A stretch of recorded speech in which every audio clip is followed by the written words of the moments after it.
Tagar Institut, Jurnalisme dan Riset.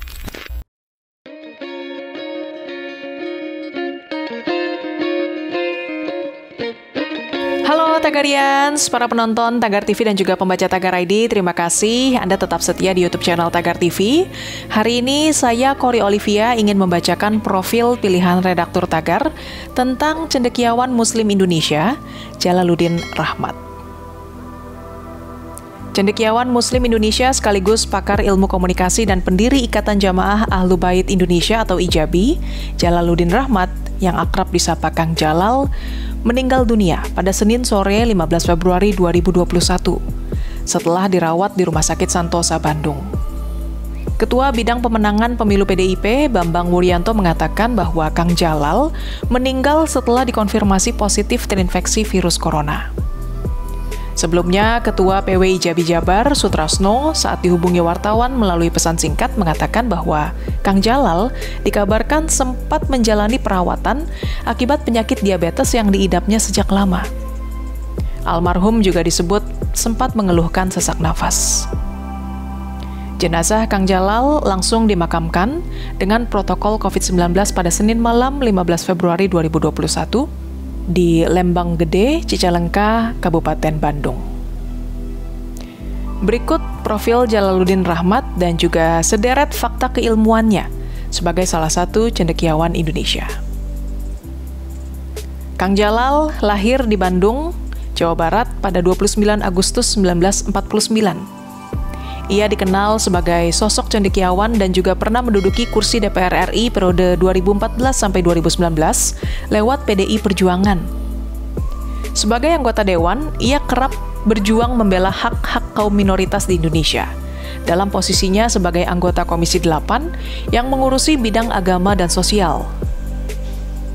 Kang Jalal pensiun sebagai dosen Universitas Padjadjaran pada tahun 2013, meskipun kemudian ia terbilang masih aktif mengajar di sejumlah kampus. Selain menjadi guru besar di Fakultas Ilmu Komunikasi Unpad, Kang Jalal juga mengajar ilmu komunikasi, filsafat ilmu, metode penelitian, dan beragam bidang ilmu lainnya di beberapa perguruan tinggi berbeda.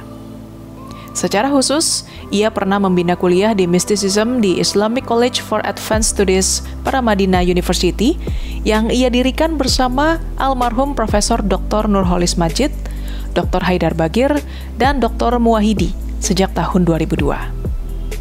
Informasi menarik lainnya, selama menjabat sebagai dosen, Jalaluddin Rahmat pernah memperoleh beasiswa Fulbright di Iowa State University.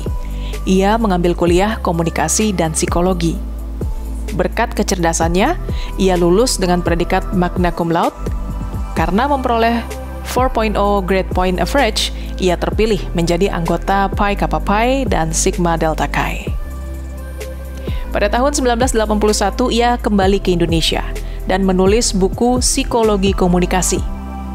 Ia merancang kurikulum di fakultasnya, memberikan kuliah dalam berbagai disiplin, termasuk sistem politik Indonesia. Kuliah-kuliahnya terkenal menarik perhatian para mahasiswa yang diajarinya. Jalaluddin juga dikenal publik sebagai pemikir Islam dan penggiat gerakan Syiah di Indonesia, yang turut mendorong lahirnya organisasi Ikatan Jamaah Ahlu Bait Indonesia atau IJABI pada awal Juli tahun 2000.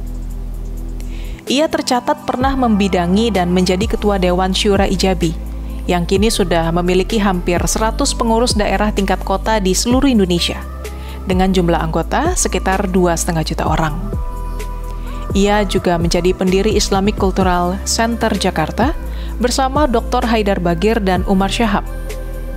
Selain itu, Kang Jalal membentuk dan juga aktif dalam lembaga-lembaga modern seperti Yayasan Paramadina Jakarta, Pusat Kajian Tasawuf dengan nama Yayasan Tazkiyah Sejati. Lalu pada 2004, ia mendirikan dan memimpin satu forum lagi khusus di bidang kajian tasawuf, yaitu Kajian Kang Jalal atau KKJ, yang pernah bermarkas di Gedung Bidakara, Jakarta. Uniknya, perjalanan hidup Jalaluddin muda dibesarkan di kalangan Nahdlatul Ulama, dan kemudian aktif di gerakan Muhammadiyah. Ia juga dikenal sebagai tokoh pluralisme di Indonesia. Jalaluddin Muda mengaku berulang kali kecewa karena di berbagai negara Islam tidak ada yang berhasil mendirikan syariat Islam. Di tengah situasi seperti itulah, Kang Jalal mengaku takjub ketika terjadi peristiwa penting di Iran pada tahun 1979, yaitu runtuhnya rezim monarki otoriter Raja Shah Pahlavi lewat revolusi Islam Iran. Dalam perjalanannya, dia kemudian berangkat ke Iran, persisnya ke kota Qum, untuk belajar tasawuf. Kembali dari Iran, Kang Jalal lalu mendirikan Yayasan Tasawuf. Menurutnya dalam tasawuf, seluruh agama bertemu. Semua penganut agama dengan tasawuf akan mengatakan menegakkan agama atas dasar cinta. Menurut laporan BBC pada pertengahan 1980 sampai 1990-an, nama Jalaluddin Rahmat selalu dilekatkan dengan mazhab Islam Syiah, sehingga dia pernah diadili oleh sebagian ulama Sunni di Bandung dan dilarang berceramah di wilayah itu. Namun dia selalu menolak disebut penganut Syiah kala itu. Jalaluddin Rahmat yang seiring keterbukaan politik, persisnya saat Abdurrahman Wahid alias Gus Dur menjadi presiden, akhirnya secara terbuka mengaku sebagai penganut Islam Syiah. Dalam wawancara khususnya dengan wartawan BBC Indonesia, Haider Afan, pertengahan Juli 2013, Kang Jalal mengatakan bahwa secara fikih dan akidah, dia adalah Syiah. BBC menulis, Doktor Ilmu Politik lulusan Australian National University ini selalu berikhtiar mendekatkan kedua mazhab Islam, yaitu Sunni dan Syiah, dari apa yang disebutnya sebagai kesalahpahaman yang sudah berumur lebih dari 1000 tahun.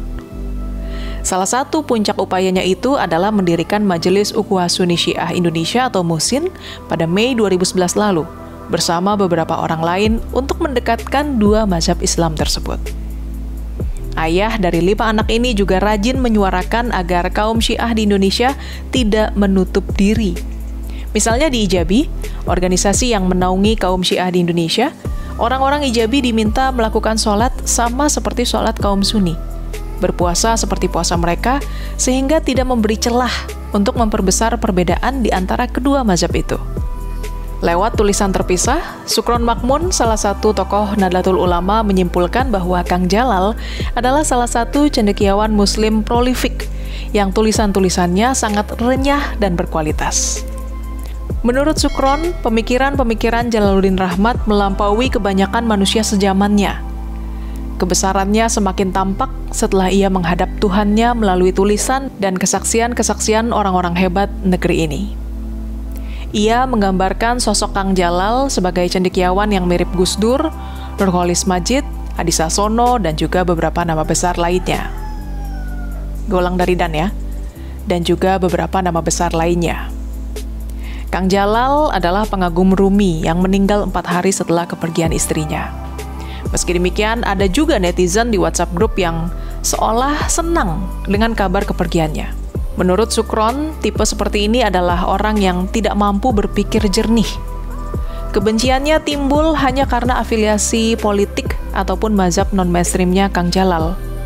Suatu sebab kebencian yang sebenarnya bukan wilayah manusia. Naif memang. Secara pribadi, Sukron Makmun menyatakan menyukai tulisan Kang Jalal sejak masih di Kairo. Terkagum dengan cara bagaimana ia memuji sang manusia agung yang disarikannya dari salah satu karya sufi besar, Jalaluddin Rumi. Bagaimana setetes air sanggup bicara tentang samudra yang luas, sepercik cahaya dapat berbicara tentang matahari. Tagarians, demikian profil pilihan redaktur Tagar hari ini tentang cendekiawan Muslim Indonesia, Jalaluddin Rahmat. Subscribe YouTube channel Tagar TV dan klik loncengnya juga untuk mengikuti video menarik membahas topik terhangat hanya untuk Anda. Saya Cory Olivia, Tagar TV.